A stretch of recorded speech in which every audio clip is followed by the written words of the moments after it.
You're listening to N21FM, a Pokemon podcast. This is episode 63. I'm your host, Glenn Seaman, and I'm joined not by a bald man, but one with hair. Still a J name, though, Johnny. Welcome back to the studio, buddy. It's good to see you here. It's good to be here. Yeah. Are you doing well? You got a haircut, it looks quite like. well. I did get a haircut, actually. You can see I'm messing around with a slightly shorter hairstyle lately. So I wanted to try something new. My barber also recommended that I get hair powder, texturing powder. He said, try this out. He said, for your hair type, it'll work. And that's what I've got in. And I put it in like yesterday, and the stuff is like, it just stays. So it's kind of nice. Yeah. Yeah, I dig it. It looks good. I like the short sides on you. Yeah. I do like the short size on me too. I went a lot shorter. I went to like, what is that? I don't know the length. One guard. You had a low taper fade? Yeah, pretty. No low taper. No low taper. No. It's up. Okay. I'm not doing the zoomer look. So now I have to ask, and this is gonna sound a little weird. What race is your barber? He's a white man. Okay. All right. Fair enough. He's actually Russian. He's from Siberia specifically. That's sick. Well, yeah. I ask because, in my experience, the best barbers I've ever had have always been Dominican.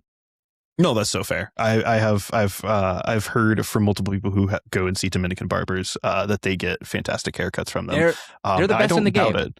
Yeah, absolutely. My barber back in Tampa was also a white dude, but it was just more of like the kind of location. And I also like really vibed with that guy because he was like he was like 10 years older than me, but he was like a old school, like hardcore kid, you know? So he was like, you know, covered in tats, went to go see like groups like Hatebreed and Terror all the time. When he was growing up and was like from New Jersey. So It was just like, it was like seeing a slightly older version of myself. I'm like, cool, that's what I'm going to look like in 40.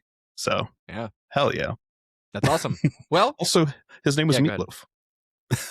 All right. No. He had a real name, but there were two people there at the barbershop with the same name. And so the owner one day was like trying to get his attention and was saying his name. And he's like, Derek.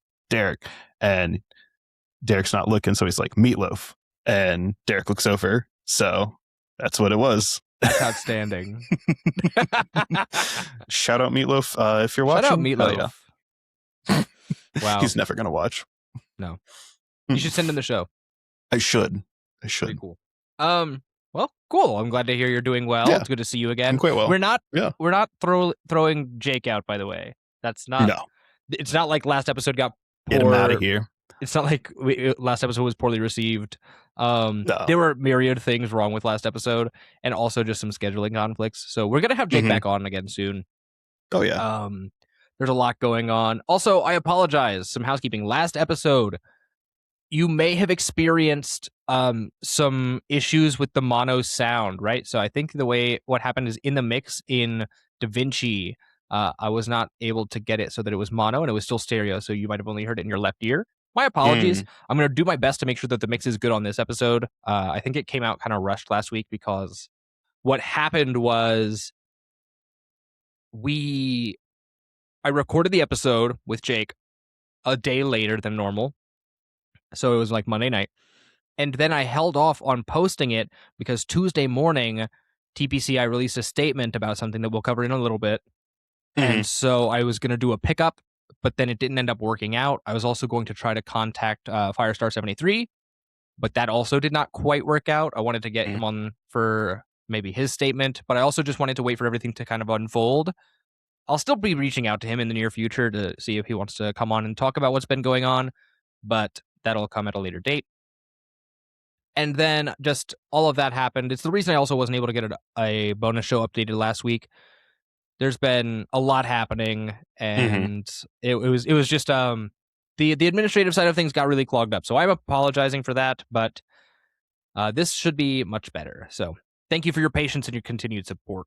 And speaking of which, speaking of supports, if you'd like to support the show, you can do so over on Patreon, patreon.com/terminalcreative, or the link in the description below. there's a new pricing situation happening right now. I've just updated the pricing tonight. So I wanted to do a couple of things with this pricing update. I wanted to lower the entry as much as possible so that you guys could get as much value as you wanted to out of this. What I mean by that is I felt that the producer tier was a little steep, given that we don't offer very much in between. And the jump was so high, given how the only major benefit to the producer tier was just to have your name read at the end of the show.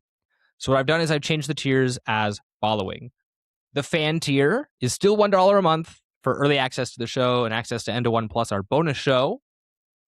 The supporter tier is now $2 a month, which is access to our question thread each month, as well as access to our early guest list so that you can see prospective guests on the show before anybody else does and have your questions for them read in our interviews that we do with them when we do those interviews. And then the producer tier is chopped all the way in half down to $5 a month. So you get all those same benefits, but you also would get your name read at the end of the show. Now, Patreon's not going to automatically update your tier. It's going to update your pricing, so you'll just pay less this month. But if you do want to take full advantage of those benefits, I would recommend going in and manually updating your membership so that you're getting all the benefits of what you were paying before. So if you're already in the $5 a month tier, you might as well bump that right back up and get your name read at the end of the show as our thanks to you as a continued supporter. If you want to get a sneak peek of some of the bonus content on N21 Plus, we've got a couple of cool things. We've got the post-Orlando interview with Jake and Johnny. We've got Booze and Battle number 3, which was Mega Diancie versus Zoroark. We need to schedule the May Booze and Battle ASAP. I think that'll be a good one to like just start off the month with. Maybe we'll do it next weekend. We'll see. Might be able to do that. We'll see. Yeah. I'll buy a couple beers and we'll make that happen. Which, if you're not unfamiliar, Booze and Battle is our custom game mode where we play a best of 3 of Pokemon cards, and every time our opponent takes a prize card, we take a beer shot. Because if we were drinking regular liquor, we would have to get our stomachs pumped. Because believe it or not, drinking what turns out to be about 3 or 4 beers in the span of 45 minutes is pretty brutal. So yeah. If you want to watch that, that's over there on Patreon at the $1 a month tier. We've also got in there some Pokemon hot takes and much, much more that await you at a pretty low price. So I think you should totally go over there and take advantage on it. But that's all the changes for Patreon, all the housekeeping stuff, really. Thank you for supporting us over there. We really couldn't do it without you. It is what allows me to continue. And this is kind of a peek behind the curtain, but like the intro music that we've added in recent history, what pays for that is your Patreon money. And if we ever add any additional music into the background, or any of the music that I use on my channel is subsidized by the N21FM Patreon. So thank you for your support. It is a membership called Epidemic Sound, and Epidemic Sound freaking rules, man. I need to utilize it a little more. But enough with all that. You guys are tired of this. You don't want to hear this. You want to hear about the news. You want to hear what's happened this week in the Pokemon world. Oh, so, the very first thing, which we alluded to a second ago, is the Pokemon Company International last Tuesday issued a statement regarding the Orlando rulings, the Orlando Pokemon Regional Championships rulings. Oh my goodness. So, Johnny, I'm going to read this verbatim and then we're going to talk about it. Yes. So, the Pokemon Company says as follows, quote, and it's a long one. So, now, quote, at the recent Pokemon Orlando Regionals, 2 instances of penalties being issued during streamed matches have created questions within the community about celebrations. Play Pokemon has reviewed each instance, and we would like to provide more information.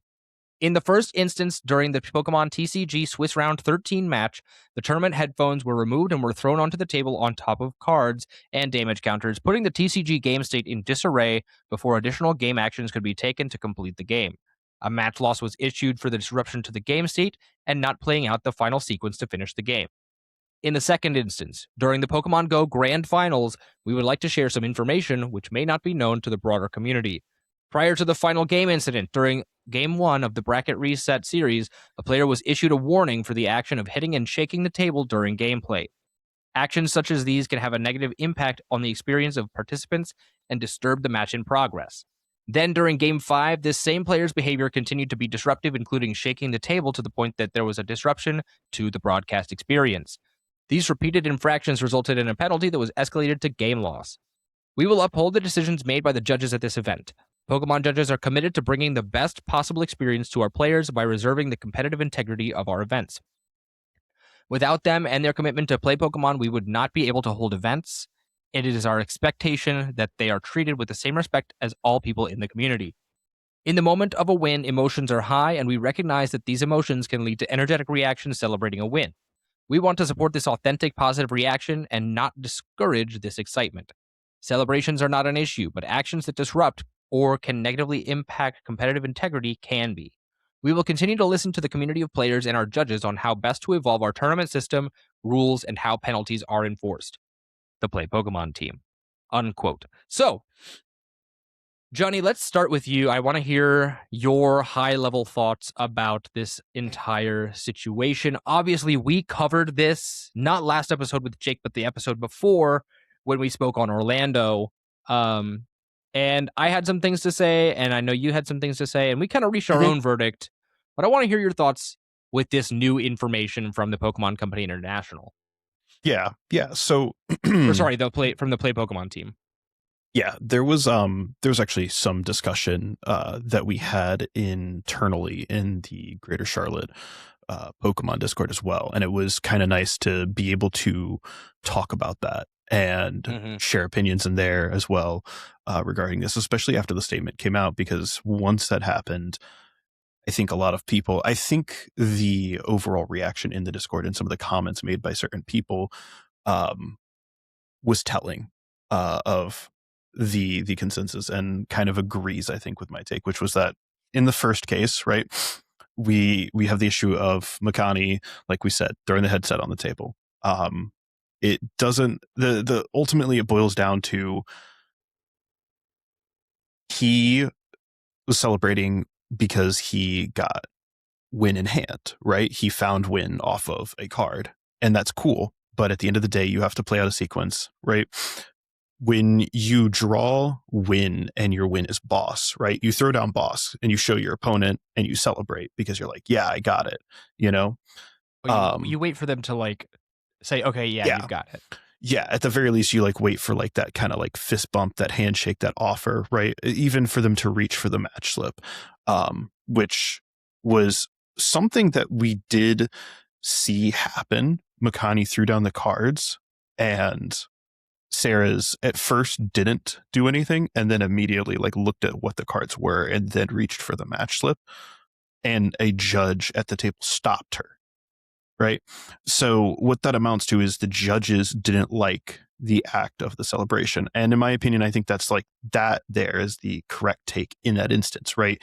Because it wasn't win off of just the cards, it's win off of the action, right? It's not as simple as like, oh, boss for game. It was a more complex sequence of events that Makani had to do. And so I don't think that it's unfair of them to want a more succinct set of actions followed by a celebration. I also think that, you know, the act of like pulling the headphones off and then celebrating, right? Like throwing them onto the table is not the way to do it. But, you know, pull them off, drop them down, you know, you're not like throwing something, using my phone as an example, but you're not like throwing something, but, you know, you've got it in a hand, you go and drop it, you know, sure. And like, I personally don't see any issue with that. I think at the end of the day, for that, what it does come down to is I don't think it's the celebration that they're concerned with. I think it's the gameplay action, right?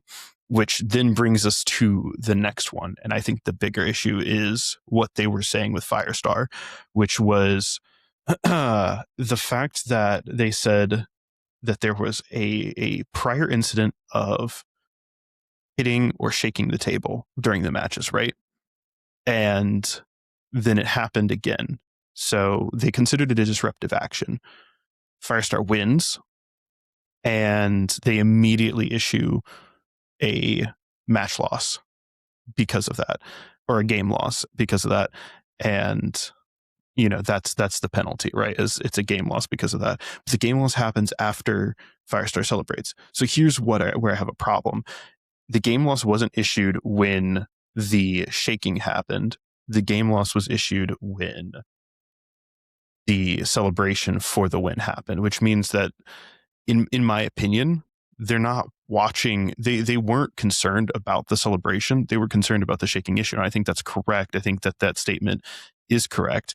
I have an issue with them on the front of they need to be taking action faster in those instances. If that's truly the problem, if it's truly causing a gameplay issue, they need to take the action faster. I also think if they're playing Pokemon Go and shaking is an issue on these tables, don't blame the player. Get a better damn table. I'm sorry, dude. Like that's a problem of the coordinators. That's a problem of Gaming Gen. That's a problem of the judges for not having, maybe not the judges so much, but it's a problem of the judges not having an awareness of like maybe what the table should be doing right during the match. You're playing Pokemon Go. The phones are supported on the tables, and they're going, and they're tapping and they're swiping and they're tapping and they're swiping. And you can probably see my camera shaking a little bit because I'm doing this. And I don't even have like super sturdy, like I've got monitor mounts that bounce around a little bit, So for me, that's like, yeah, it makes sense that would shake. But like, even then, that's like minimal shake. I'm sorry, but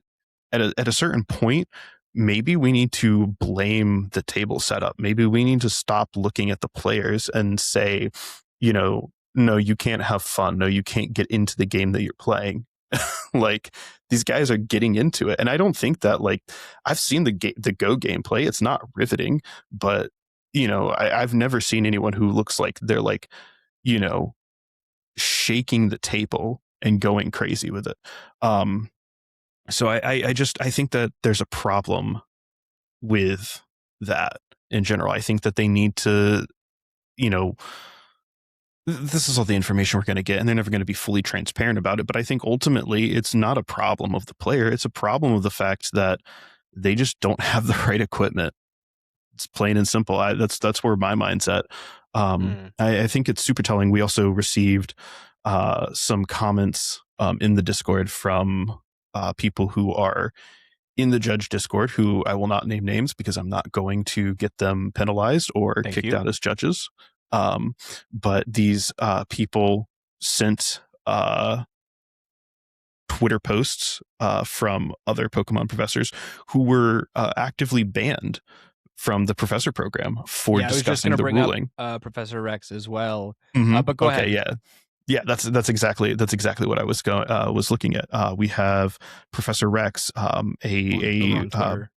yes, at Rex Professor Rex Canadian flag, who stated, as a judge, I'm not supposed to discuss rulings publicly. However, I believe that as a judge, my job is to give players a fair space to compete.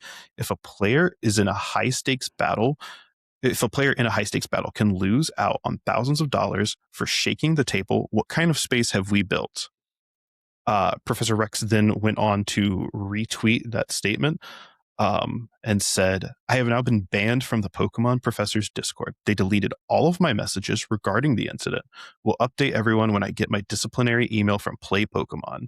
At Firestar73, you deserve the win. They can't silence me on that. And it's just, there's more from Professor X. I'd encourage everyone who's listening and watching at home to go check out their posts. I think that I think that there's a lot to be said for this kind of silencing that TPCI is, and it seems to be, and Play Pokemon really seems to be kind of interested in when a player or when a professor comes and speaks out and has a statement about something, because I don't think it's fair for us to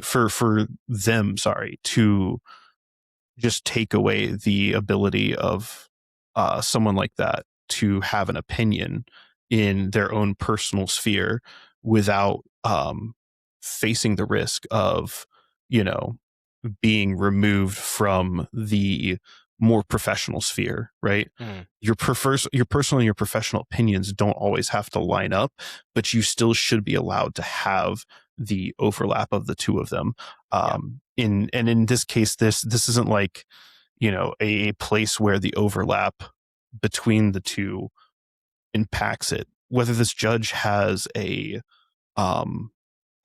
whether this judge's opinion is in line with TPCI and in line with Play Pokemon or not, ultimately doesn't factor into the actions that they take as a judge, in my opinion, right? Mm. They can say, hey, I don't agree with this, but they also were not the judge there at the table, so it doesn't matter, right? Right. It's an after the fact opinion that they're not agreeing with, right? Mm. The judge at the table may not even have necessarily agreed with something that happened, and the shaking could have been noticed by a different judge who was watching the match. It could have been noticed by someone who's watching from the stream, and it gets called up to the stream tables because I think, was it on Uncommon Energy, Chip Ritchie mentions that, they don't always catch some of these things right away, and someone who's watching a stream might instead call in to the back and say, hey, this happened, and the information gets forwarded through the right channels to the table judge, and the table judge gets the call. But even then, if that's the case, right, it still ultimately doesn't matter, because one person who catches the thing is the person who's making the call to, hey, let's check this out, right? And then it goes from there and it gets escalated to the head judge, and that's the person who is ultimately making the final decision. Mm-hmm. I don't know. Like, I'm probably rambling at this point. No, it's okay. But I'd like to interject. yeah. So, a couple of things. First of all, as a professor, I'm fairly certain that within the rules, you are not supposed to talk about rulings publicly. Yes. In any capacity, whether it's stating your Mhm. opinions after the fact or any other way. So, I'm of multiple minds about. So let me actually start from the top. Yeah, So go for it. I'm about to break that rule. I'm a judge. I'm about to talk about a ruling publicly. Mhm. Ban me from the Discord. I don't care. Sorry. Whatever. First of all, I stand by what we said last week about Makani. I think that is obviously deserved. Mhm. Especially when Makani has had a history of being disruptive. So, Yeah. I'm not going to say more than that on Makani's situation. Mhm. As far as Firestar 73, from the information that we have, I believe that his situation was handled poorly. Given that if it was on account of shaking the table and being disruptive to the game in the past, then yeah, I see kind of where you're coming from, especially if it did disrupt the stream. I Mhm. didn't watch the whole stream, so I literally can't speak on that. I find it hard to believe that a player is shaking the table so bad that it's disrupting the stream setup. If that's a real, like, I haven't gone back, I haven't done my due diligence to go back and see if the stream got disrupted. So I apologize on that Mhm. front that I haven't done my due diligence in that way. But like, if that is the case, then yeah, you probably do deserve to get penalized. Mhm. I'm also a person, and I understand that in the heat of a high stakes game, if you are shaking, if you are excited about a win, you are going to be shaky. Mhm. You like are that's just the nature of how things are. You're going to be your movements are going to be a little more like rigid and Yeah, not so thought absolutely. out. So you're not meticulously planning your moves. You're meticulously planning your plays in the game. Mhm. So you're a little less responsible for your actions. Now, you ought to be. I don't know the history of Firestar 73's record, so I can't speak on if he ought to know how to play at a high level like this. Mhm. I just can't speak on that. Yeah, absolutely. However, let's see, I'm looking right here. He has top cut at 7 out of 8 regionals he's gone to. He was 7th at Worlds 2025. Okay, so he ought to know. Mhm. I still find it perplexing that they issued the loss after the fact, after his disruption, because if what was disruptive was the action that took place as he was winning, who cares? How can it possibly disrupt the game if the game's over? Right. People will you try to use that same thing for Makani? You're wrong. Because you kind of have to take into mind, sorry, I'm stumbling over my words here, subjectivity and objectivity of game state when you're looking at TCG versus Go. So TCG, the game is over when you take your prize cards, when your opponent decks out, or when you knock out your opponent's entire board, or when your opponent extends their hand in concession. Mhm. None of those things took place during Makani's game. Right. In Go, the game is over when you have knocked out your opponent's team and it fades to black. Mhm. We saw the fade to black. So if his Yep. action was taken in that moment when the game had ended, I think it is suspicious that an action taken during that point of the game is claimed to be disruptive. Right, exactly. And here's the thing. I'm not going to... I will backtrack my statement a little bit. I think it's possible that he could have deserved to get that loss. I can't say because I wasn't there. But I do still find it suspicious, strange, maybe a little hostile. A little bit, yeah. And on that same note, I want to call out the community for a second. Who do you think you are that you can talk crap to judges in this way? I really want to know. I'm a judge. Many of my friends are judges. Many people who've been on this show with me to talk are judges. Mhm. It's not easy. It's especially not easy to be a judge at a regional, much less a head No. judge at a regional. No. And I've talked to judges at regionals, like sat down with a couple of them when they've had some free time and just like after like a round or whatever and just chatted because it's fun to get their perspective. It's definitely not easy. They're putting, lives on hold basically for this, this is like, it's a commitment. It's a big deal. Yeah. And you've got some nerve to think you know better than these people. Yeah. I want to remind you to, know your place. You're a player, right? The judges are the judges. Mm-hmm. They're going to make rulings and you're not going to like them. You're not going to you might disagree with them. You can appeal usually. Now, if the appeal process is taken from you, that's something to be concerned about. Right. But supposedly, by and large, you go ahead.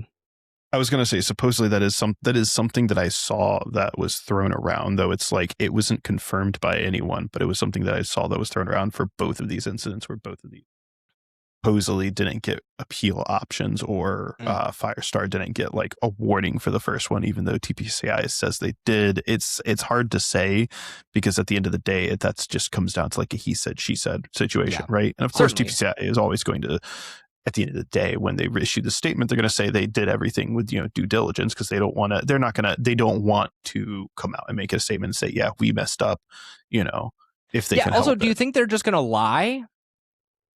You think that's not going to come out? I think it definitely would if they did. I think Get it real. Definitely would if they did. It's not a conspiracy. Yeah, I don't. To be clear with like what I said before, I don't think there's a conspiracy to like, target specific players and give them losses or wins, but I do think there is a level of I think that in Makani's play case, obviously Makani did what I think we all I think should recognize is like took some poor actions and didn't, properly handle the situation. I think in Firestar's case though, I do think that it's like I said, it is a case of TPCI does need to, I think, maybe consider how they're spending the money on these tournaments again. Perhaps. Like let's maybe I truly think that if like it's not a conspiracy, but it is like a question of, hey man, if the stream setup's getting disrupted, if the table's getting messed up, look at like either this was some really bad shaking and everyone would be agreeing, yeah, of course, or this is a case of, hey man, tighten some screws. Yeah. No, I get that. Yeah. Like I said, Mm-hmm. we have to take this at face value. We're not getting this reversed. So yeah, let that it's sink never in. Yeah. But this happened, it's happened. Yeah, this statement is is just a statement. It's them shutting it down. Yeah. You can disagree all you want. Mm-hmm. I disagree in some part. I think what we do going forward is we watch this stuff like a hawk. Because sometimes things will get suspicious. And I don't think it's a conspiracy, like I said. Odds are what happened is it was an optics thing where Pokemon didn't want to have some kind of internal negative discussion revolving around a ruling. So they decided to err on the side of conservative ruling, which is fine. They're a company. They're allowed to do that. It's their event, by the way. It is. In case you were wondering. So we have to abide by that. You don't have to agree. So what you do is you make sure you know the appeal process. You make sure you know the rules of your game. And you make sure that you know that your actions and your behavior are within the bounds of reasonable, according to the rules and the code of conduct for these events, especially at a high level. So, like I said, I don't fully agree with all this, but this vitriol for judges that I've seen online, yeah, cut it out. Grow up.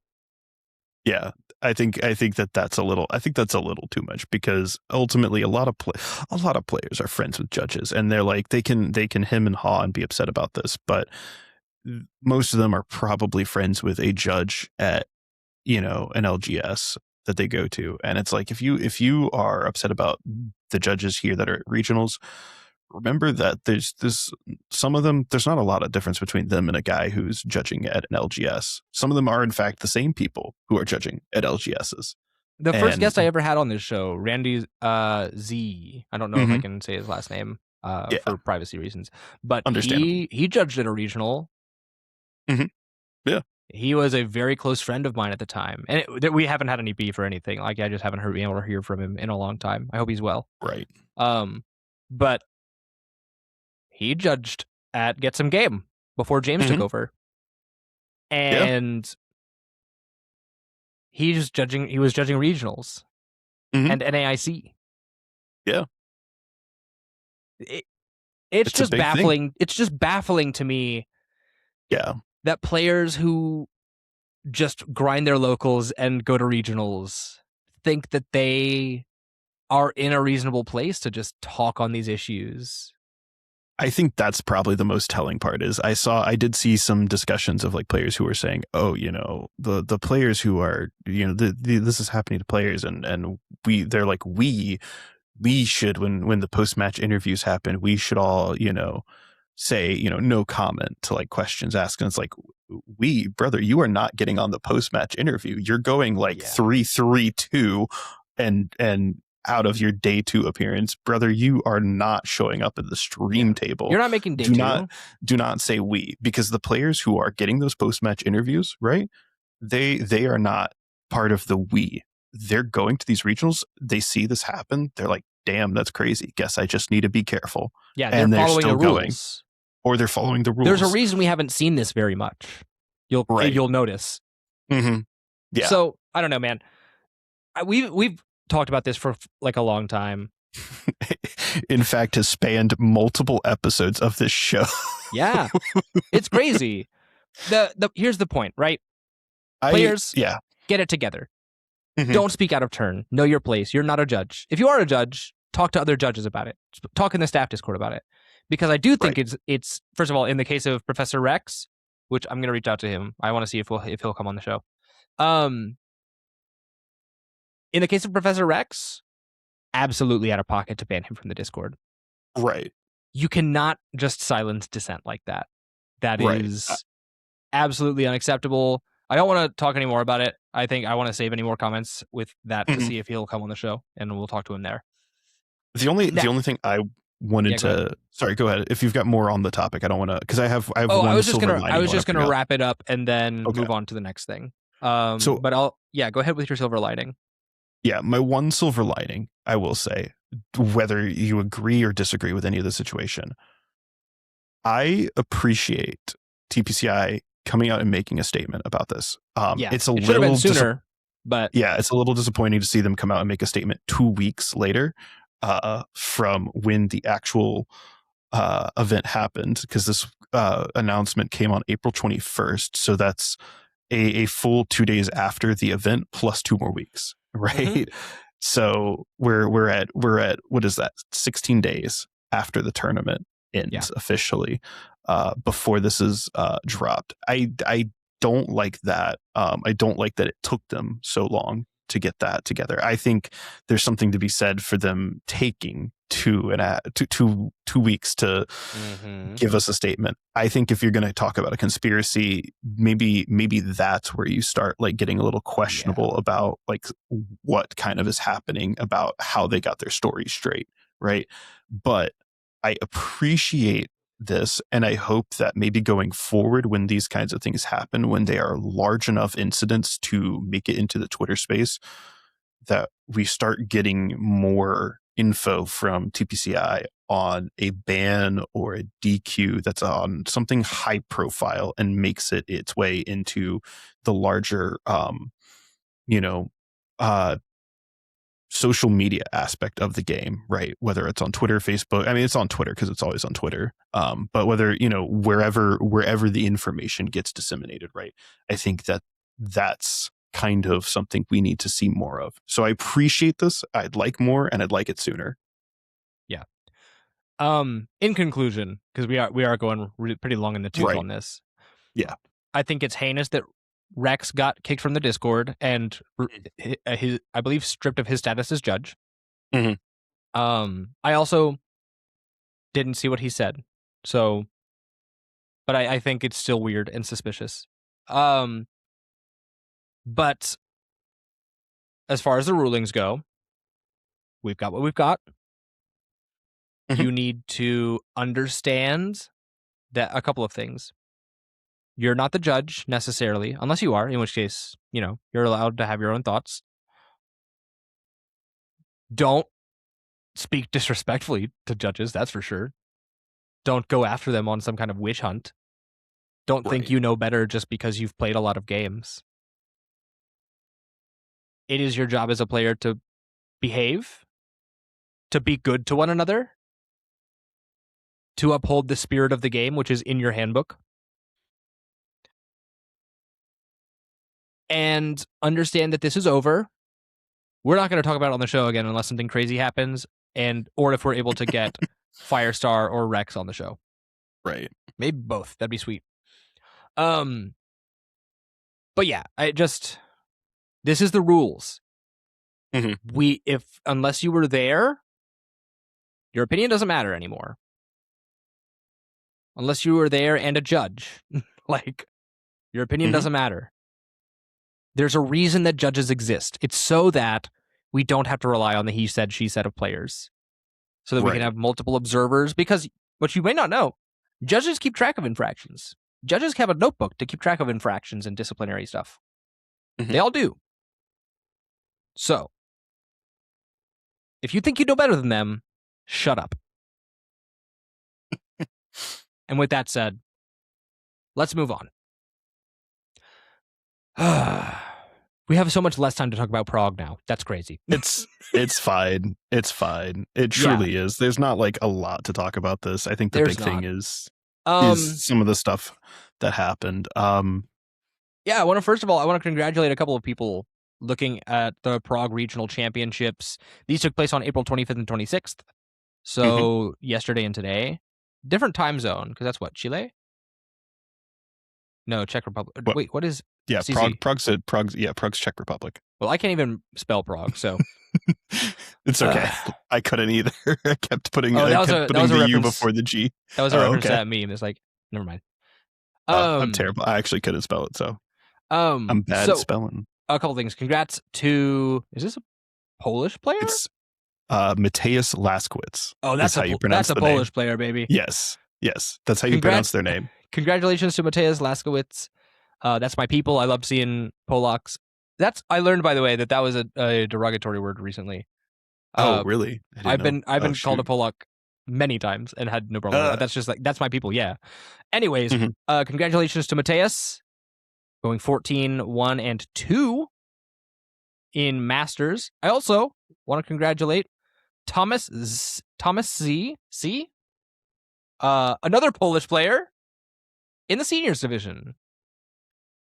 And then Cedric B in juniors. I want to see this because...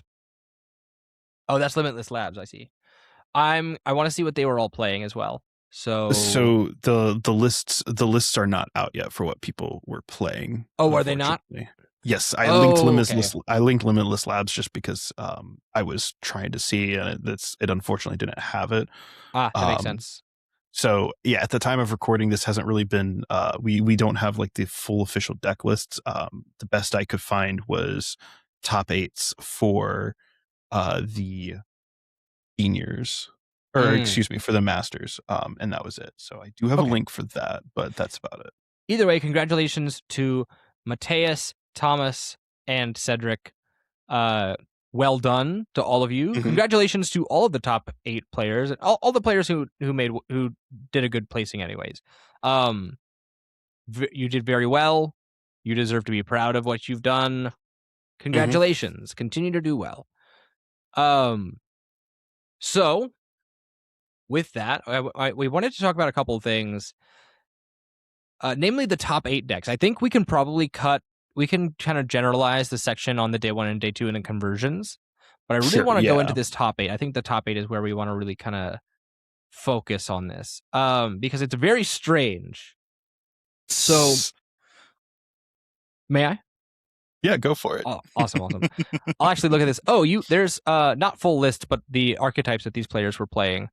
Over here, this is from the Play Pokemon YouTube channel. This is the top 8 decks. Tord Reklev was on Dragapult with Budu. There's a little bit of description based on what the variants were. May Brusasko was on Raging Bolt. Elmar Tresp was on Crustle. I don't know how to pronounce that name. Joao? Joe? I don't know. I need to... My apologies. As you may have noticed, I am Polish. I said that, by the way. I don't know how to say this name. I am apologizing. But they played Starmie Dusknor. Jack Moore was on Crustle as well. Vincenzo Chipoya was on Dragapult Blaziken. Nettie Kosick was on Cynthia's Garchomp. And Mateusz was on Dragapult with Budu. So, a very interesting top 8. A lot of crab. Yes. A lot of crabs in there. I did get to see some of these matches. And did you see the one with the Crustle with like a billion special energy and a cape on it? Yes, that was one of Elmar Tresp's matches. Actually, Elmar, I will say, Elmar played a masterclass in Crustle. I hate Crustle, by the way. I hate that card. I think it's stupid. I've come to despise what is it? Safeguarders. I have come to absolutely despise them. And I think Crustle is a very disgusting safeguarder. So But I understand the reason it's played. I get exactly why players want a deck like that, because it's a good deck and it's a good check to the meta, whether the meta can handle it or not. Um, and I think that, like I said, yeah, Elmar handled it pretty dang well. Mm. I did see some really fun innovations though in some of these decks to have a chance against Crustle. And Oh I yeah, think, I've seen like the yeah, Chiyu, the Paldean Tauros, the Moltres. so there was what was it? One of the pull lists, I think it might have been Mateus's. Not Moltres, that's EXs. Yeah. But I think Mateus's had the Dunsparce EX. Yep. Because Which is Dunsparce crazy, EX. by the way. Oh yeah, absolutely. But it's got an attack that perfectly helps it out. You just throw an ignition energy on it, or honestly, I think it was I think with like Crispin and just like a little bit extra, you can easily like get it set up and going, which is pretty good. And it's also got a really good first attack that's able to just swing into other EXs for some good damage. If their opponent is overloading the board too much, it helps Dragapult. I think especially like Slowpoke builds have kind of a better game into faster big basic decks, which is really cool. So it's kind of cool to see. The Mega Starmie EX, just same kind of thing. You put the ignition energy in, and suddenly Nebula Beam 210 blows up a crab almost certainly, unless it's got a cape on it. Yeah, there's a lot that you can do to handle the crab. So I think seeing some of these decks kind of do it well was interesting. And then also you obviously have the ultimate. It was kind of interesting. It was fun watching Tord saw, because they have the open deck lists and they see these decks when they sit down to play, and so they showed Tord's reaction when he gets handed Tresp's deck list, and Tord is just like, I mean, he's laughing about it, obviously he's good natured about it, but he's just like, dude just puts his head into his hands and like throws his head back, like he's like, no dude, you can't put, because Tord was on a Slowpoke build without Dusks, and that's pretty much a death sentence right now. Yeah, there's no answer. There's absolutely no answer. So, and as expected, Tord lost in that top Masters top 8 match because of that. So yeah. I'm actually very cool with Crustle and Safeguard guys. I think they're important to have in the game. So I disagree with you on that. But that's totally fine. I just hate the crab specifically. Yeah. I think it's cool that it's in the game, especially in this way. Brother, you would not have survived Route Miltank. Oh, no. Sure. Because that thing was also able to dish out crazy damage. But whatever. Point is, I think it's a cool deck. There was a lot of other really interesting things about this top 8. So we've talked about Crustle. I like the deck. I'll probably end up playing it on live for a little bit to see if I can, make some people instantly concede and farm my way up to Masters that way. Okay. Or just throw Master Taurus Ball in rank. your deck. That card's not real. I'm putting Taurus in. I'm curious to see Raging Bolt in here. It makes sense. That was probably pretty well positioned with a bunch of Dragapult in the room. And especially with 3 prize guys going around, like Bolt is just good right now. Right. But people don't want to play it because it bricks, which is reasonable. I get it. Yeah. It does also have it actually has a good answer into Crustle, and it has right now a lot of utility right now, I think, especially better so than maybe some of the other decks. I think actually people, I'm not going to like stay on this too long, but people were very like, oh, after Professor Shada leaves, Bolt loses all its power. Wrong. And I think Bolt is evolving into surprisingly it is still like the big aggro, like go crazy, blow something up for big numbers deck right now. Sure. Yeah. But it also, I think now has evolved into a space where you can have a lot of utility in it, right? Koraidon is available. You can put the Koraidon in, which gets to swing for the 30 plus 150 if you knock something out, which is KOing any normals. So Kangaskhan is farmed instantly. Is that Baby Koraidon or is that the new Terra Koraidon? It's the Baby Koraidon. The one it does 30. Sorry, it's not 30 plus 150 if something's knocked out. It's 30 plus 150 if the previous attacker was an ancient Pokemon. So now, guess what? Does Bolt play Briar? I don't think Bolt plays Briar right now because I don't think because you have to get the KO with a Terra Pokemon to make Briar work. You got So Ogerpon. You can put Koraidon you in do there. have you could put the new Koraidon in there. I don't think Just a Bolt thought. necessarily needs Briar, but it's definitely a thought. I definitely Yeah, but think it's a imagine good taking one. 4 prizes. Oh yeah, on a Mega. Crazy. Could be But sick. like I said, I think it's cool just because you have the baby Koraidon, you have the baby Bolt, and like you have these kind of like one of utility guys that you can throw in there, and also just again, it's using Jewel Seeker still, and Jewel Seeker is insanely strong. Jewel Seeker, good. I think people who were saying, "Oh, it's not going to survive," were just simply overlooking the fact that like look at like was Terrabox going to survive after rotation? Yes, because Jewel Seeker's good. If Terrabox survives, Raging Bolt survives. Like you're just discounting you're discounting one deck simply because you think the engine for it is a single supporter when it never has been a single supporter. Yeah. You were still able to make plays without Sada. So Mhm. It's cool to see Raging Bolt surviving. I might pick up Raging Bolt low-key. At least on live. Not in person. We know what I'm playing in person. Get ready to pick up some coloring pages, buddy. Hey, listen. That's kind of my experience in region at like locals anyways, right? Yeah. I go 0-3 and then I just color for the rest of the day. Then I'll at least have crayons that taste good. Now for Mr. or Mrs. Pires, Zhao or whatever. I'm sorry. I don't know your name. There's 3 vowels in it and 1 consonant. Mega Starmie, very cool. Lots of aura. Mm-hmm. I think Mega Starmie rules. I don't know what this deck list is, so I can't speak on it very much. It's exciting to see Not Mega entirely Starmie, sure. though. Saw some gameplay. It was cool. I'm very interested to see how many Salvatore are in this list. I love Salvatore as a card. I think it's very cool. I want to see if this deck plays a Salvatore. That's my only thoughts on that. I don't think he was. I think the Salvatore, as fun as the idea is maybe a meme with the deck. I've tried a little bit of it, and it's not a bad idea. But I don't think I think that overall, like this deck is just one of those ones that's like you just go first, and like 90% of the time you're probably getting like a Starmie evolved by the when a lot of like setup decks are like not ready to punching. I think I lost you there. Oh, is something going on with your microphone? Can you hear me still? Yeah, it got really loud and was kind of like going in and out. Sorry. That's weird. Oh, all I'm saying is, just Mega Starmie's. I think Mega Starmie's definitely poised there without Salvatore. I think you can do. You should go first. Yeah. Although high roll. Hey, if we're talking high roll though, there's nothing high roll than a call bell. True, that's fair. 4 call bell, 4 Salvatore. Just put it in. You only need 1 Salvatore. You need 4 call bell. And 2 Meowth. That's true. You need 2 Salvatore because if you prize that dude. Oh, true. Nah, we're high rolling. We just need 1.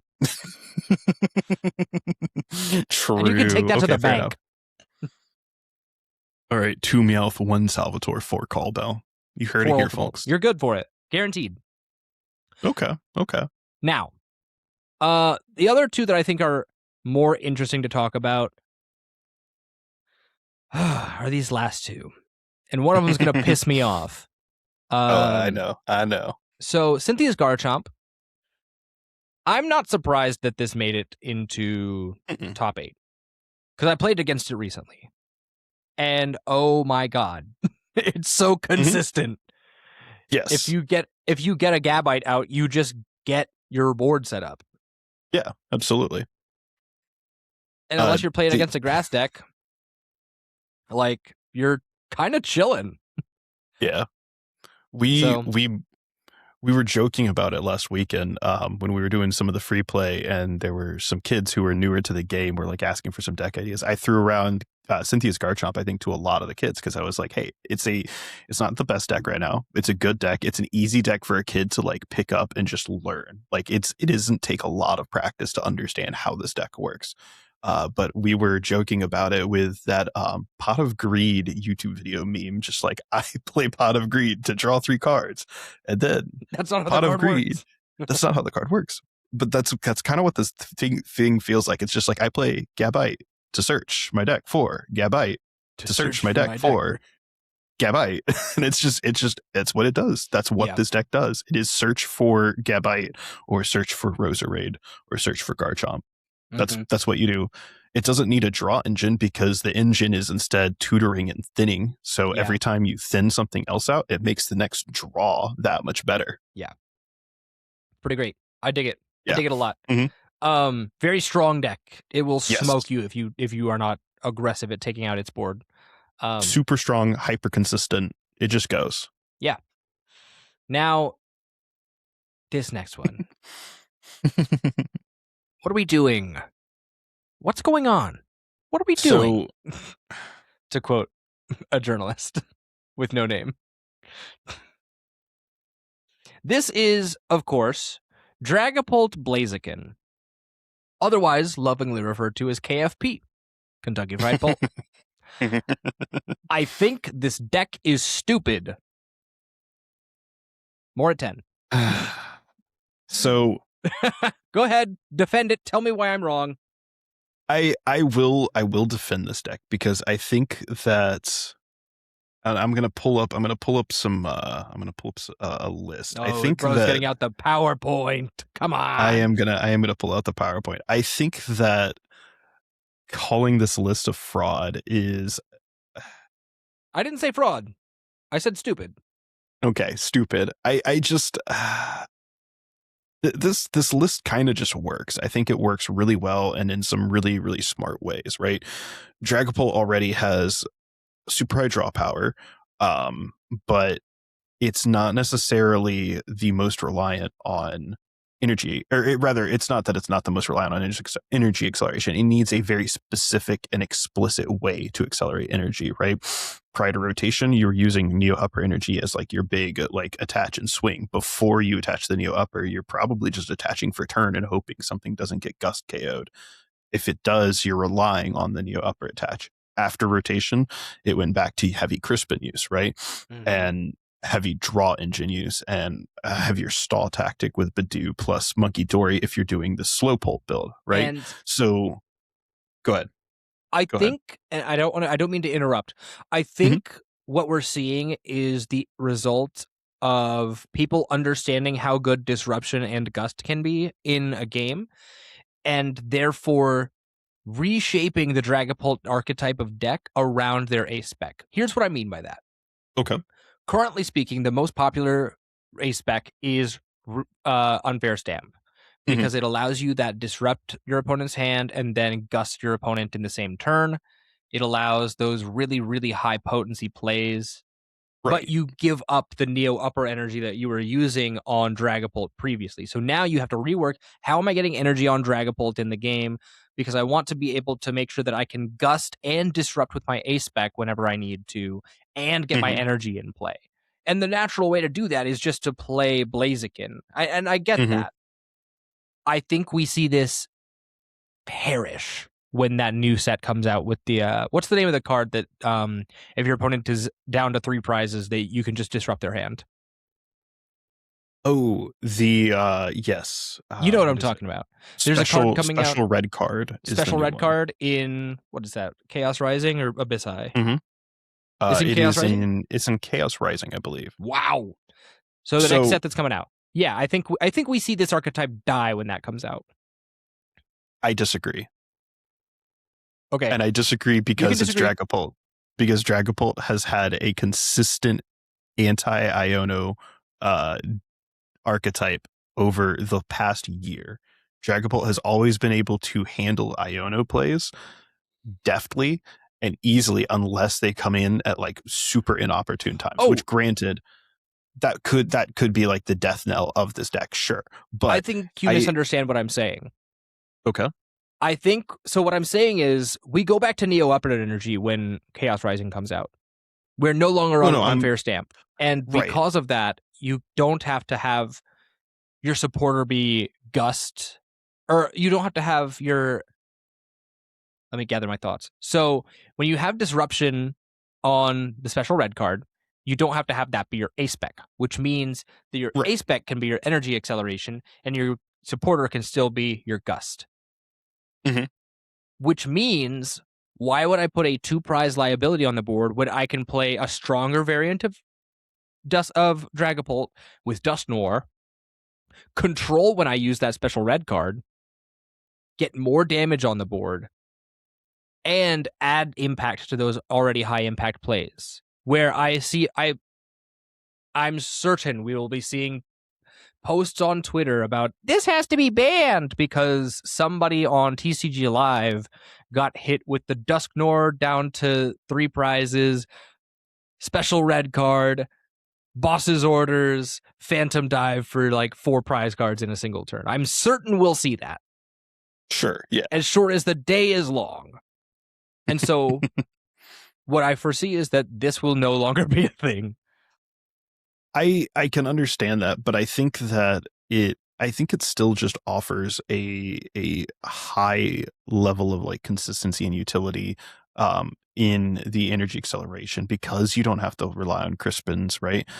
You can just play the special red card as an item card and also boss something, because you're not relying on Crispin, so you're relying on getting stuff back from your discard. It also makes pulling back from the discard a more viable play to get the energy, like because it makes pulling from the discard a more viable play. Now your opponent has to figure out, do they respond to the Blaziken, the threat that's going to power up the next Dragapult, or do they respond to the Dragapult, the threat that's immediate and is going to start taking stuff off their board? They respond to the Dragapult, you might be able to just get another Dragapult in play. Blaziken powers it up. You did nothing, right? You took 2 prizes, maybe. That's about it. You respond to the Blaziken. Maybe they get another Blaziken in play. Maybe they don't. But they still have a Dragapult in play, ready to swing and take KO again. So either way, it's also an archetype that forces your opponent to acknowledge 2 levels to the same threat, right?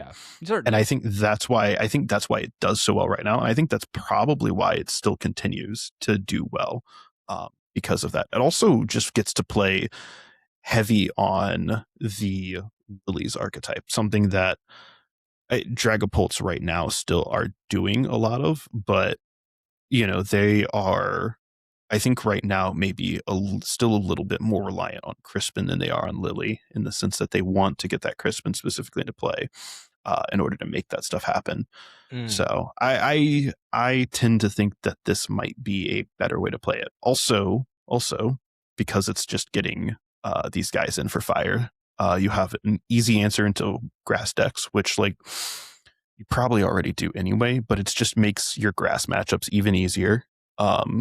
You can do the really cheeky include one of Baby Blaziken, which 120 snipes. So you have that as like an avenue. And then you also have the access to other like fire attackers, like the Moltres or the bad Ground Melter Chiyu that does 60 plus 60 more if you discard a stadium out of play. Yeah. That kind of thing. Also lets you discard a stadium out of play if you include this Chiyu. So it's just more utility depending on like what you're doing. I tend to see this as a way to compensate for some of the harder matchups that Pult has right now. So I think it's not terrible. It's not my favorite way to play Pult right now, but I don't think it's terrible. Okay. I think that it trades some consistency in return for a better matchup spread. I can guarantee you, anyone who's playing this version of Dragapult probably had a much easier time against the Crustal players at the regional. So maybe so. I think they almost certainly had a much easier time against the Crustal players, because they just got to go with like that Ground Melter Shiyu or the Baby Blaziken, something like that, and blow up a Crustal. Yeah. All right. Yeah. Okay. We'll see. Fair In the enough. meantime, I don't respect this deck, so there's that. Absolutely. Well, let's move on. Congratulations again to the winners in Prague. Really interesting top 8. Another thing I saw, some very high placing Festival lead. I think Festival lead is pretty well positioned right now. I wouldn't count it out. I don't want to like talk on it anymore, but keep an eye out. Consider trying it on live. Maybe take it to a local. See how you do. I It's an think interesting deck. the only thing I think that may just be worth at least mentioning is some of the conversion rates if you want to like briefly touch it, only because of what some of these decks are doing right now. Oh yeah, pull that up. I deleted it from the article from the doc. So if you still have that I link, I have the let me oh, I can also just copy Control Z. Got send them. it to you, but if you got it, yes. I've got it. So I got it pulled up. the big thing here is that the conversion rates for the decks, the biggest ones that were shown kind of on like the stream, was a 28% for the standard kind of slow pult list, and then another 15% for Pult Blaziken, KFP. That is an absurd conversion rate for anything. Yep. I understand separating them, right? Sure, we can say they're separated, but like I think ultimately it is also just it's very clear that this is Dragapult's world right now, right? Yeah. That is a crazy conversion rate, and it only gets better from there if we start looking at some of these other ones. Rocket's Mewtwo at 24%. I still can't believe that deck exists, by the way. But shout out Ishan. I'm not going to say I was wrong. But you're living large right now, buddy. I think the deck gets to sit in a nice, like, comfy space of like having just a good single prizer basis with like a two prizer that can just come in and kind of like blow stuff up when needed. You know, yeah, it's not a bad deck. You have we better be on Mimikyu Clefairy in here though. Oh yeah. Yeah, absolutely. I think you need the one of Mimi, the one of Clefairy in those lists right now. You don't always have to play the Clefairy, but you need it in there just in case. Yep. Teal Mask Meganium lists are. Oh yeah, sorry. Go ahead. The Teal Mask Meganium lists are doing the numbers right now, and those are usually with like the 2/2/2 Arbolive line, something like that, in there as well, because Arbolive is also just kind of good, but also like. Grass is really good right now, and Teal Mask Meganium just kind of does some crazy damage. So you'll notice that cool. Like 5 out of these decks are grass types. Yes, people are hating on Zoroark right now, and Cynthia's Garchomp. So Zorg, Cynthia's Garchomp, and Grimmsnarls to a lesser extent that are still out there are also getting farmed off of these grass types. Yeah, Festival Lead at a 40% conversion rate is crazy. I love it. But again, it's really good. Break it's out a good list. The staff promo Thwackies. Right? I guarantee you everyone has that deck. If you held on to your Twilight Masquerade build and battles or packs that you ripped for that, congratulations, you have the world's best $20 deck. Or if you've gotten any prize packs in recent history. Yeah, pretty much. This is literally a $20 deck. You will never this deck will do well, and you will never see a price spike because everything in it is like a common or less, pretty much, or like an uncommon or less. I think maybe a couple are rares, but like it's And then the biggest conversion rate. There it is. 47% Crustle. Outrageous. I hate this guy. I hate this crab. Well, but it's good. I get it. It's get good. used to it. Get ready to learn crab, buddy. Crab Wraith time, dude. It's Crustle's world. We're just living in it. That's right. I love that guy. Yep. Maybe for the next Boosin battle, if you lose, I'll have you play 20 games of Crustle. I could play 20 games of Crustle right now. I could play 20 games of Archaludon right now, but I'll get into why in our what we're playing section. So interesting. I'll have to pick a bad deck for you then. Yes. Misty's Gyarados. I was gonna. No, don't do that to me. Not at least not until the net comes out. Not until the net comes out. We'll see. In but Chaos Rising. I'll do the new Hop stuff. That stupid Trevin. That thing's kind of cool. I like it. It's actually really good. So, by the way, the staff promo Thwacky for pre-release.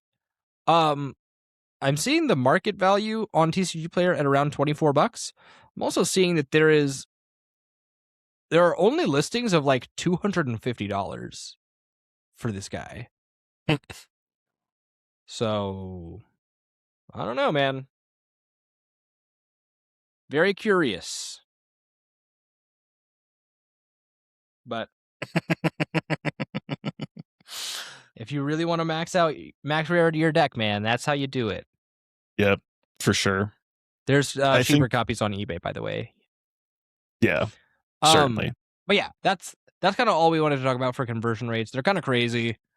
Yep. Definitely a weird regional. This is one of those interstitials where we're still shaking things out. Mm-hmm. This is the It's first getting regional weird. since rotation. Yeah, and those are always wild cards, man. So Mm-hmm. I'm excited And to see how the meta evolves after this.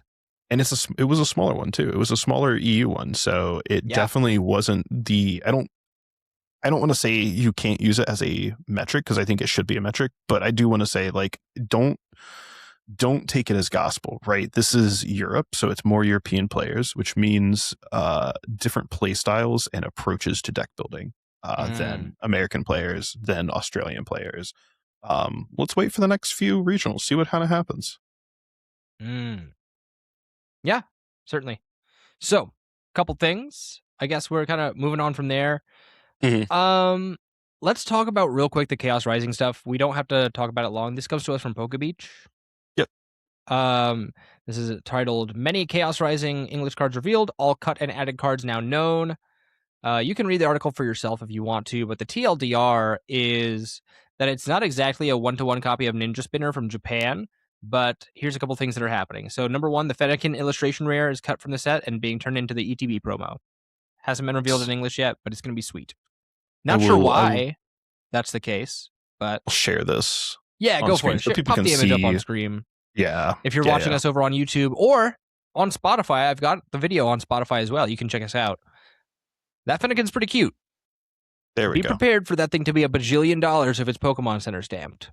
Mm-hmm. Yeah, surely. The next thing that is coming to our set is Mega Gallade EX. It's getting added from the Mega Gallade EX special set. It is a fighting type 350 HP stage 2 Mega Pokemon EX with the attack Gale Cut, 50 damage. Plus, if this Pokemon has no damage counters it does 150 more damage, so 200 damage for one. And then good. For 2 fighting and a colorless, it has Marvelous Edge, 240 damage. I'm never using that attack, by the way. I'm just putting some premium power pros on the Gale Cut.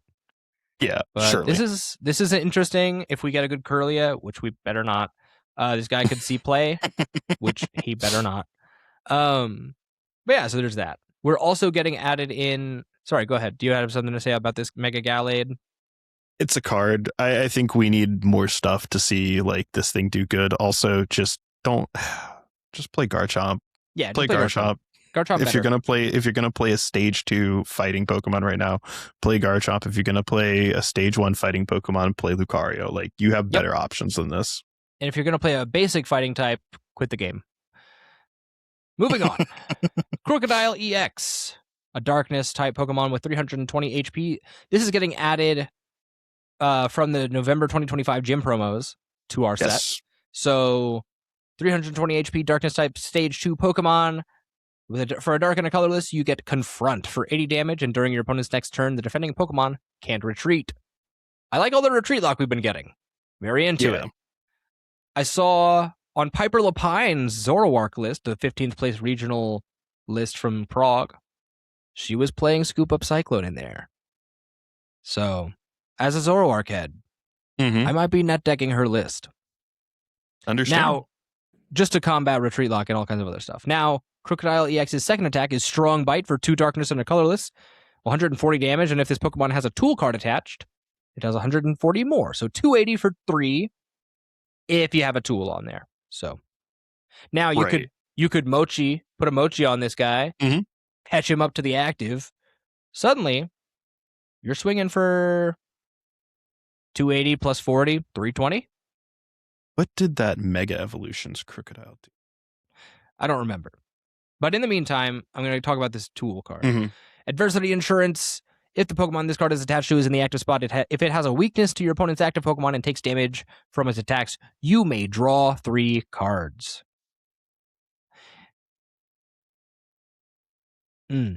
Interesting.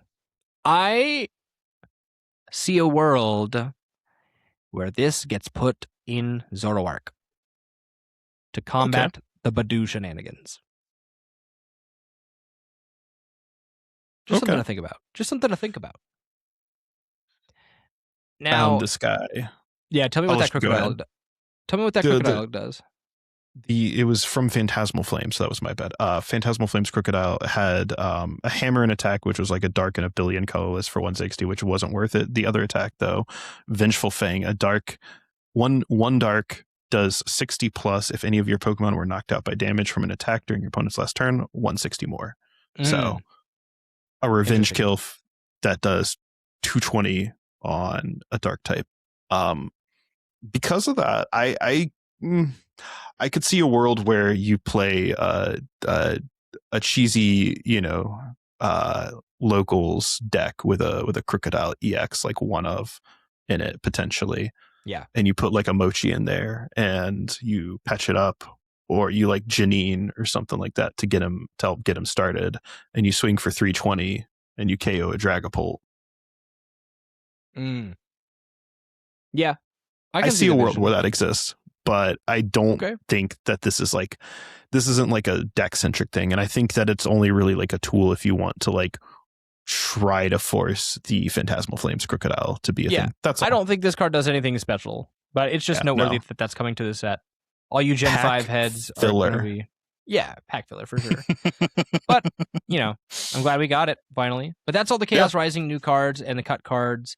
I find it curious that they cut the Fennekin instead of the Froakie, but what do I know, I guess? It's you know exactly why. Yeah. Furry bait gets sales.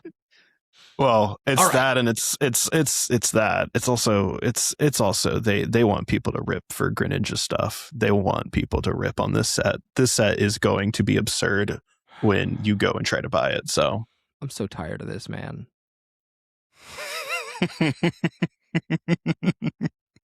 All right. Get ready to rip packs, Corbin buddy. Hostler, what do you have to say this week? All right, this week on the next episode of Corbin Slopler's terrible articles. Corbin Slopler. All right, off to a good start. So, oh man. First couple things. This is the article over on tcgplayer.com titled "The Biggest Price Spikes in Pokemon This Week." 4/22/26 by Corbin Hostler, published 4 days ago at the time of recording this, so it could be inaccurate by the time we're already doing it. By the way, as always, this is not financial advice, so please do not take this as financial advice. We are literally just doing this to speculate. Now, first up on the board is Mimikyu from Paldean Fate, the shiny rare. It is sitting comfortably at $63.57 right now, up from, well... Huh. I don't see... Do you see the spike? Click on 1 month for me. Do you see a spike? I see one April 13th. I wish he had reported on this 2 weeks ago when it actually happened. But yeah, at the time he probably wrote this article, maybe from 58 to 63. So a $5 increase. Sure. I like this card. I like Mimikyu. I think the shiny rares are some of the best cards that they've ever printed. But yeah, we're due has for another gone one up. of these sets. Yeah, we're due for another shiny set. Another cool one is another Mimikyu. Holy smokes! This is I've got one of these guys. I do too. Now, everyone probably has one of these. Have you seen that there's a guy on Instagram trying to collect all of them, trying to like Kabuto King their way into this? I mean, he's never going to because he's not going to get mine. So yeah, exactly. But good luck, right? Good luck. Yeah, make me richer. Yes, please. Thank you. I do have a buying price. I won't say what it is, but I do have a buying price. Oh yeah, I've got a price. Let me know. Let me know when you've got it. Mimikyu from the Scarlet Violet Black Star promo set. This is the one from Scarlet Violet. What set is this? What set? Oh, Paldean Fates. Duh. This is also this one is also shiny. Yes, I got this in my Paldean Fates box. It is sitting at $13.46, up from, well, who knows when he did this? $11 perhaps? This is a pretty tumultuous price graph. It's been slowly going up, but that's not a spike, so I think Corbin should learn what the word spike means. Now, more Paldean Fates stuff. Gardevoir EX SIR from Paldean Fates. Not spiking. Slowly going up. It's sitting at 181.09, up from, we'll be generous, and we'll say 172.31. So like a $9 increase. Man. Beautiful card. Rotated out. We've seen it continue to go up. I'm not surprised. It'll keep going. Yeah. Going, but yeah. yeah. Holy smokes. Oh my God. Johnny, scroll down. What is it? It's the shiny Pikachu. Oh my without God. a price spike. Who could have guessed that a Corbin Hostler article would feature another Pikachu card that isn't actually spiking? Much like the rest of this article. Nonsense. This is sitting at 81.94, up from, let's be generous and say 74.97, presumably when he wrote this article. More Gen 1 slop, more Pikachu cards, more nonsense. Now, hold on. I'm seeing something else.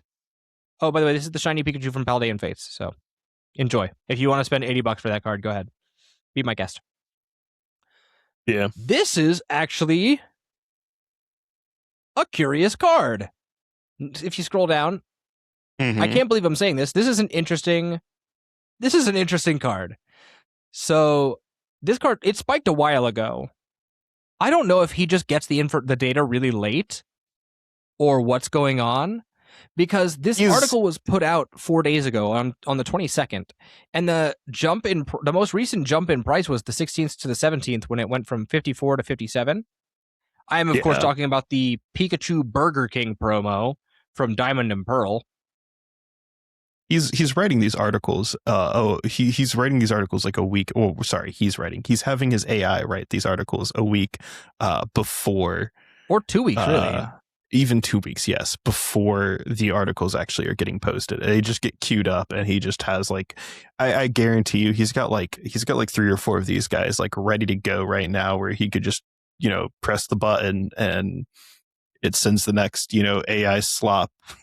Johnny, here's what I think we do, and I want to clip this. So okay, yeah. So check this out. Clip it. Here's how we embarrass Corbin Hostler's articles. He's already got the next week's article written by the time this comes out on Free Feed. So here's what we do. Everybody listening to this, go buy 10 copies of the Crown Zenith Diancie. I want you to pump that thing up so big. And then make him look like a fool when he reports on it 2 weeks late. Because what you do is you buy all of them, and then you sell them all immediately after the price jumps up. Yes. Like, oh man, I'm just saying, this is doable. You can afford 10 copies of Diancie from Ground Zenith. Let's market manipulate a little bit. I think we ought to. I think it's our duty, even. I agree. I agree. So you heard it here first. Let's embarrass Corbin, buy 10 copies of Diancie, and then sell them after the price goes up. Oh, yeah. Yeah, I'm here for it. Let's clown on this guy. All right. Alrighty. That's enough. No more Burger King Pikachu. The spike that actually was kind of impressive. It went from 3601 in, like, it was sitting there, and then jumped up to 54 or 5701, which I think is cool. I think it's cool to see a Burger King card go well. Now, the next thing is the Shrouded Fable Beware, which jumped up from approximately 28.98 to 32.56. A bigger price spike was earlier in the month on April 16th at 18.15 up to the late 20s. So there's that. I think the fact that we're specifically seeing like spikes happening kind of around like the early April means that I think the theory is correct. I do think the theory is correct. Is just, he's going at a certain point in time, grabbing a few of these and just throwing them in a thing, It's happening about the same. They're all happening around the same time of the month, man. Listen, if we manipulate this Diancie card right, I think we can make it happen. All right. Okay. Let's move on. Too far. Because Beware, I get it. Beware is there. 32 cards. $32.56, up from maybe 17 if you're generous, 28 if you're not. The next card is the Squirtle Stellar Crown Illustration Rare. This card actually kind of rules for all you old head. For if you're pushing 35, this card is awesome. Yeah. And if you're pushing 40, it's even cooler. So this card is sitting comfortably at 122.19, up from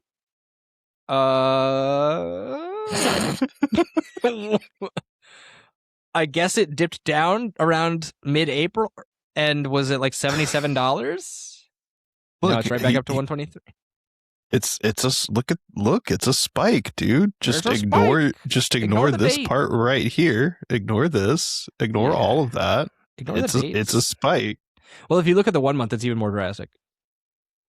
Yeah. Plummeted. I would like to know what happened here. I would too. I'm very curious about that. I don't care much about the spikes or anything. I don't care about Corbin's bad writing, but this here is actually kind of interesting. Like, that's super interesting. What the heck happened, dude? Why did we go from like 120 to 70 bucks? Yeah. Yeah. Like, what happened that made this card just like lose almost lose $40 of value? That's pretty crazy. Over the span of a week. Yeah. Really wild stuff. And then in 2 days, not even a single day, jump back up like $30. Yeah. What's up with that? That's actually kind of interesting. Yeah. What's up with that? Yeah. All right. And then the last item on this list is Mega Frostlass EX, the special illustration rare from Ascended Heroes. If you look really closely, Johnny, I should have had a prop for this. A magnifying glass would have been perfect. Just I was gonna get out the magnifying glass. Johnny, do you see a spike in here? I don't see a spike in here. I see from the 13th for audio listeners. Johnny was just making like little binoculars out of his hands to search for the price spike.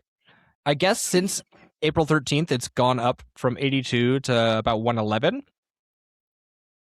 Yeah. This card rules, by the way. I do love this card.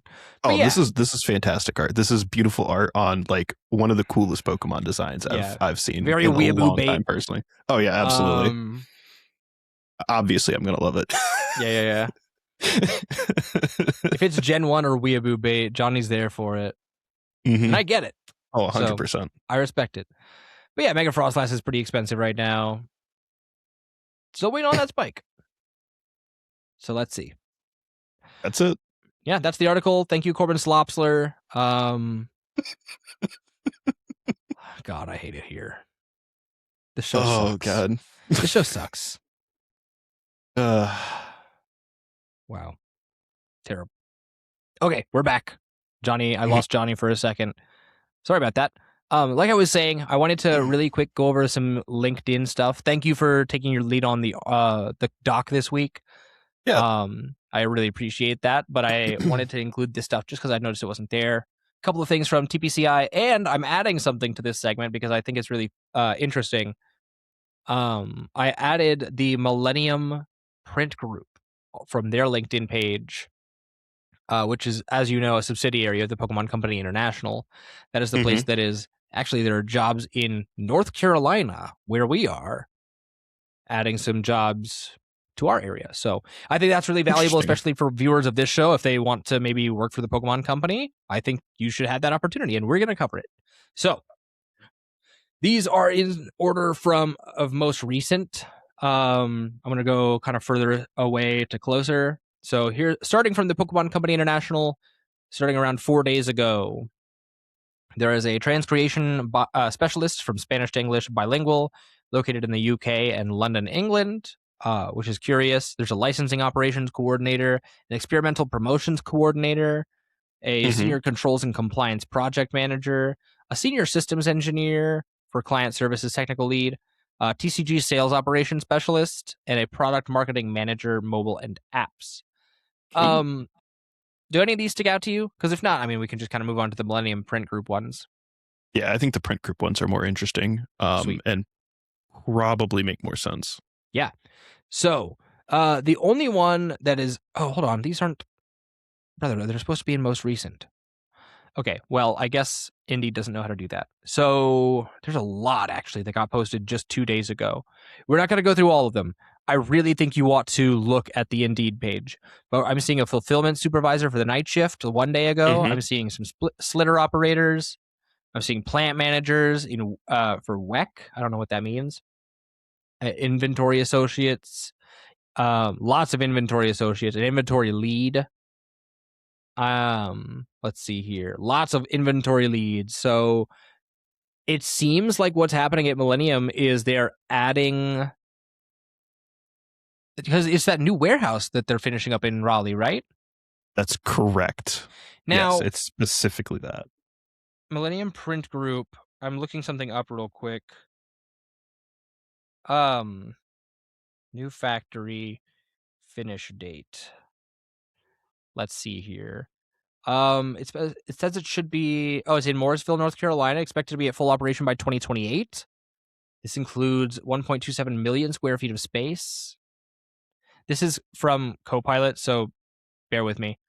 But it is citing Poca Grade, and a couple of other things, and Poca Beach. So, Okay. I mean, that's interesting. If you think you can do that kind of stuff, I think you should really, really look into it. But Millennium Print Group is a really great way to get involved in the Pokemon Company as an employee. I hear their benefits are good. I'm infatuated with like printing of cards, obviously, as you can see my playing cards behind me. And that's just one of the 2 cassette racks I have, by the way.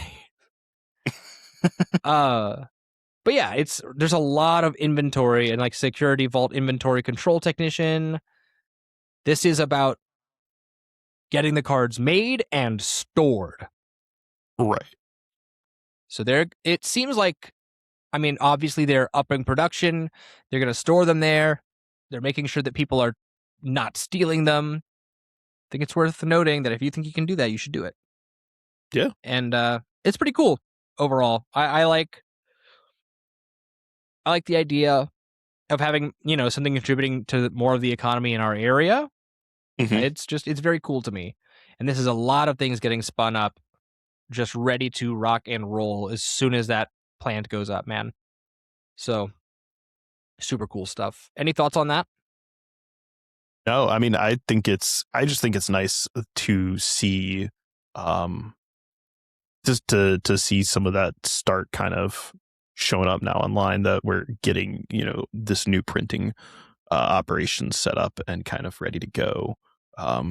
More card output is cool. Hopefully it meets the kind of like crazy demand that's been going. Hopefully it helps scale back some of the lack of stock issues. Probably doesn't beat the scalper issue, but hopefully it helps with like the lack of stock issue. Yeah. They've had other jobs, by the way, to help contribute towards fixing the scalper issue. Yes, yeah. So I think that's awesome. Yeah. Yeah, definitely. Exciting stuff. If you think you want a job, go apply. I think that's cool. Mm-hmm. All right, last thing, we're gonna really quickly go through what we're playing, and then we're gonna get out of here because it's getting late. So I have been playing actually a lot of VGC, no TCG yet, but after seeing Piper Lapine's 15th place Zoroark list, I'm gonna be playing some TCG. So rest assured, I'm not going anywhere. Make no bones about it. I'm back in TCG as soon as I can get a chance to play in a local location. But I've been playing a lot of Champions. The other day I was in the Calyrex Game Corner Discord, one of my favorite places to hang out, and I just kind of got on and streamed some grinding on the ladder and had some people in the voice chat kind of coaching me and guiding me through. It was really awesome. Shout out to Rich over there, friend of the show, for helping me kind of get through and help learn how to zoom out, as he said, and take more of the game in and understand what's going on. It was a lot of fun. I was playing my Meganium Rain team with Meganium, Corviknight, Azumarill, Toxicroak, Raichu, and who's my last guy? Oh yeah, Pelipper. The Rain guy on the Rain team. So that was pretty cool.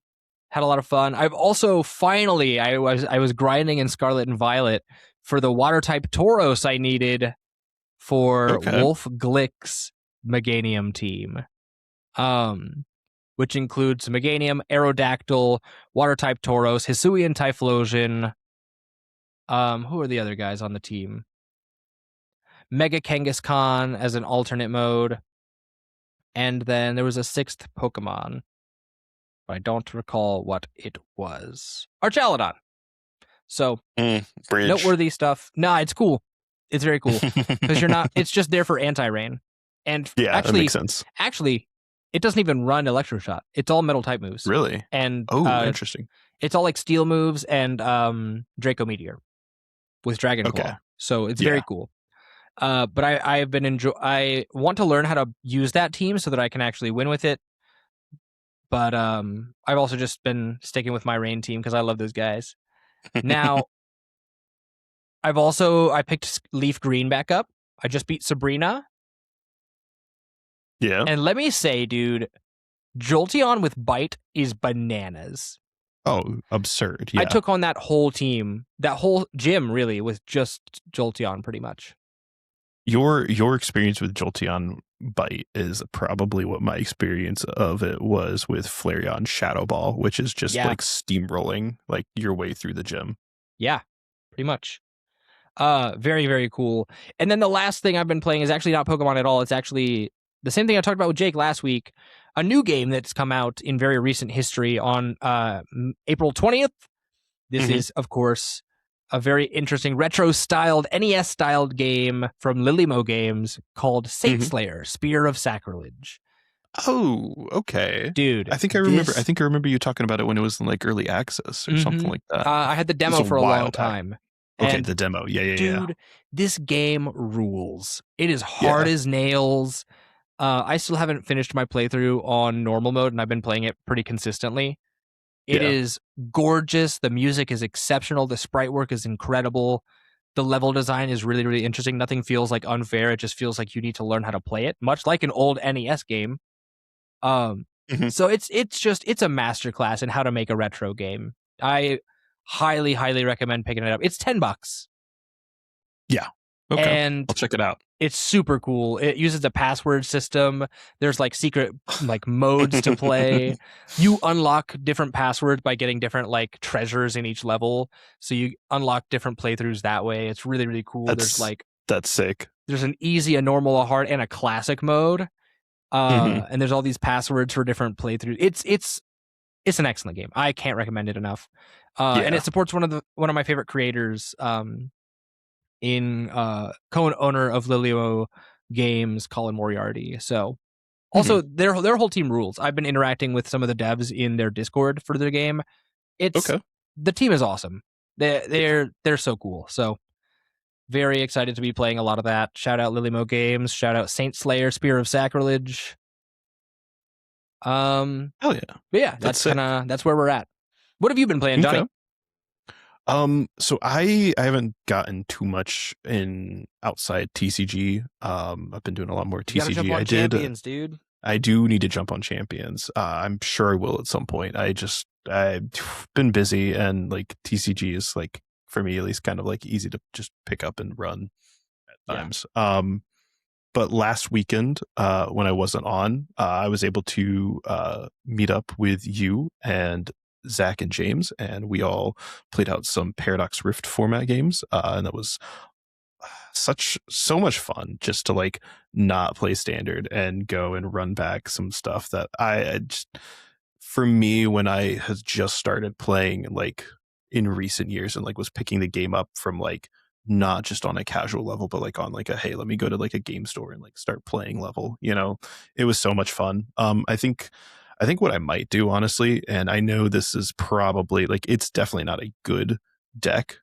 but I might still run it for the format, is my old first deck, and my first deck, because my first deck was not Lost Box, even though I did pick up Lost Box very quickly. My first deck on paper was a few formats out of play and was never like a super amazing deck, but was a fun one. Was Hisui and Zorak V-Star. Ooh. I had so much fun with that deck when I first started playing. I like rocked up to locals with it on like my first night with it, and I was like talking to people. I'm like, yeah, I'm kind of new, just like playing person. They're like, oh, what are you gonna play? And I was like, I'm playing like Hisuian Zorg V-Star. I was like, it's a fun deck. I've been playing online. They're like, oh, that's cool. That's such a fun deck. Everyone's like, yeah, that's a cool deck. That's sick. Like, Yeah. and so I rocked it with like the Gengars, and at the time Doduos were out, but I wasn't doing Doduos in the deck, Doduo. I was actually doing Quad Klefki in the deck. Oh, Quad interesting. Klefki ruled in that deck because you just stuffed a Klefki into the active, and then like all the Lost Box decks were just like unable to play. And you just sat like behind your setup on a Klefki, and it's like the deck sets up by like turn 2, and you're swinging by turn 2, and then after that it's just a matter of like, all right, let me just go, Yeah. draw through my deck and have 7 cards left and do 1 billion damage. It's pretty cool. So I had a lot of fun just reliving this format a little bit, and I think that's going to be one of the things that I build out for it for sure. I'm kind of with you in that I have another cool deck that I want to build. I want to build Oh yeah, Old Roaring Moon for Paradox Rift. not the Ross Cawthon one, the Like the Caleb Gettimer.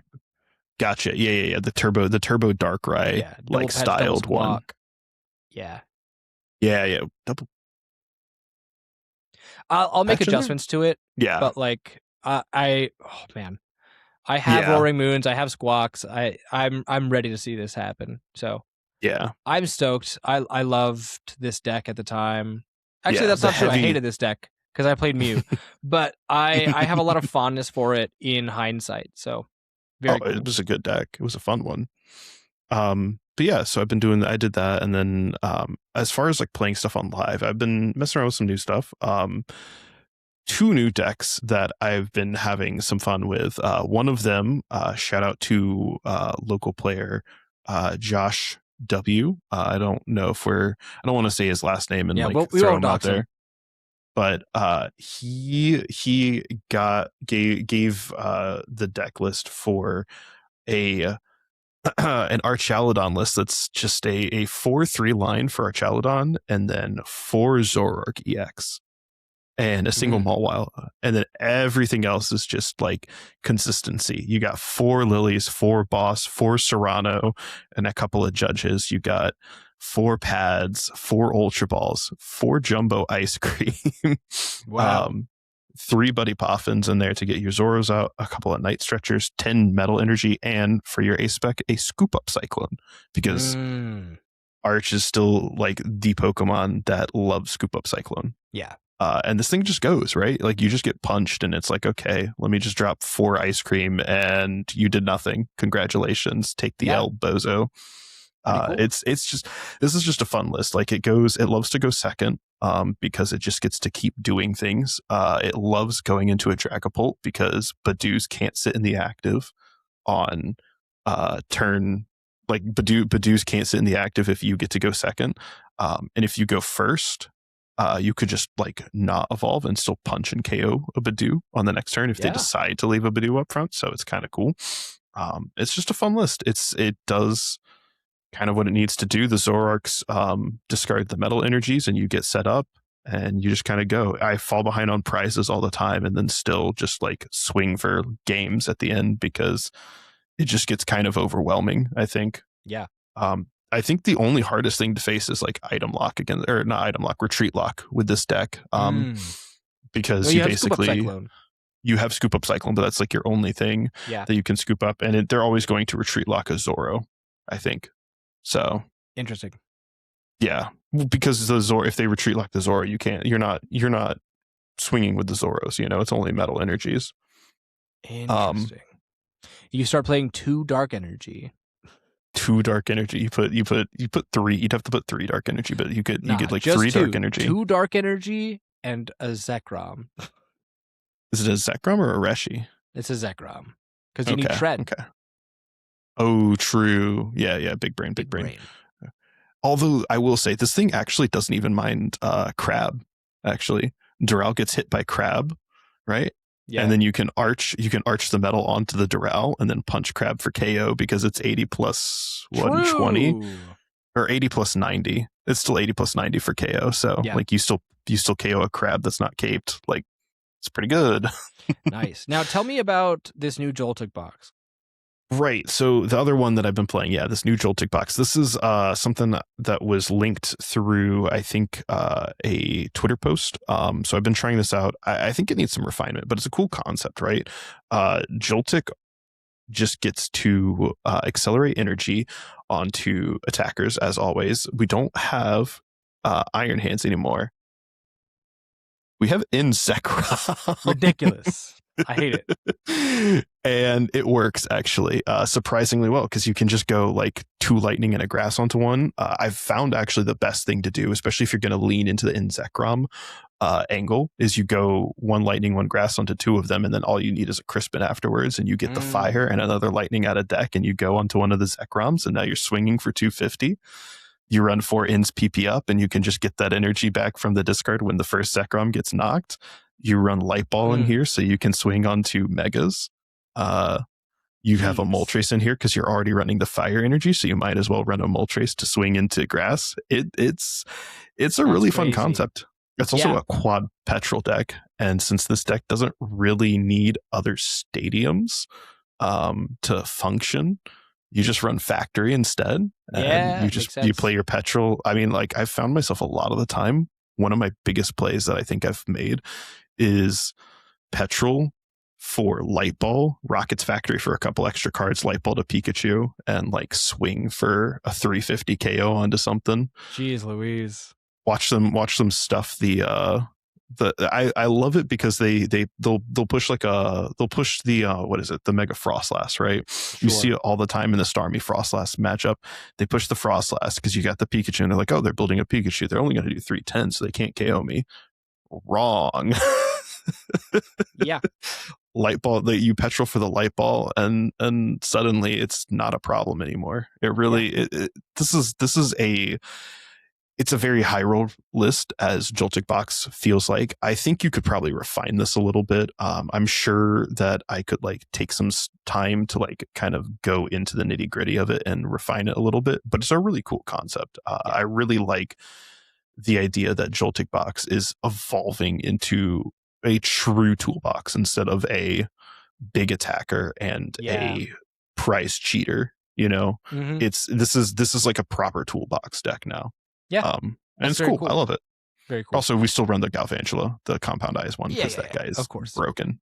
Now, you had 2 other decks on here. Do you want to talk about those real quick? I mean, we've already talked a lot about Polt. It's Slowpolt and Slowpolt doing Slowpolt things. I think it's good. The other one was kind of a list that I've been shopping out a little bit with some guidance from Zach and Zach's changes, which is just taking the slot box lists and modifying it with a Noctowl engine, so it's halfway between true Terra box and slot box. Yeah, which is, if you're unfamiliar, that is using Teal Mask Ogre Pawns and Lilia's Clefairies to just smoke everything. Yeah, pretty much. Playing it this way, slot box just really means that you're running heavier Clefairy, heavier Teal Mask, and that's about it. I think the way Zach has it now, especially with the Crustal win, because Zach shopped a Paldean Tauros, the fire type, and a fire energy into the list. I think the way that they have it now is actually kind of just approaching Terra box, and at this point may actually just be back to Terra box, which might just be the better way to play it at this point. But I do like the concept of just playing a Terra list as a slot box list as a Terra list. It solves a lot of issues that, you know, if you just lean into the 2 specific attackers more, kind of just do stuff, you know, it's good. It's fun. Yeah. Very cool. That's about it. Yeah. Excellent. Okay. That's it for us here at N21FM, a Pokemon podcast. It's been a pretty good episode. Went a little long this week, but we talked a lot about the Orlando statement. So I'm glad we kind of got all of our thoughts out on that. Hopefully we won't have to talk about it again. Hopefully. Maybe if we can get Rex or Firestar on the show, maybe we'll talk about it then. Yeah. But we'll see. Well, that's it. Thank you, Johnny. Goodbye to you.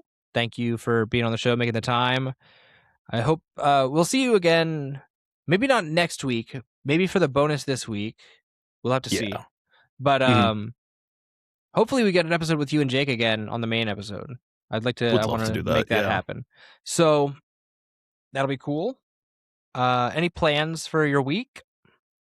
Nothing huge for the week. I don't believe. I'm getting stuff kind of squared away a little bit in preparation in the next couple of weeks for Mother's Day. Actually, I think that's kind of the big thing. Yeah. Really is going to be for us is making sure that I can make a fantastic Mother's Day for Cassie. Yeah, as you So. should. Mhm. Nice. But Very that's nice. about it. Mhm. Well, excellent, man. I'm I'll be working on this podcast. I want to get a video up on the channel for Saint Slayer, maybe for Marathon as well. I know I've been saying that a lot, but like I have not had any time to sit down and write. But other than that, I'll be hopefully putting in my 2 weeks notice.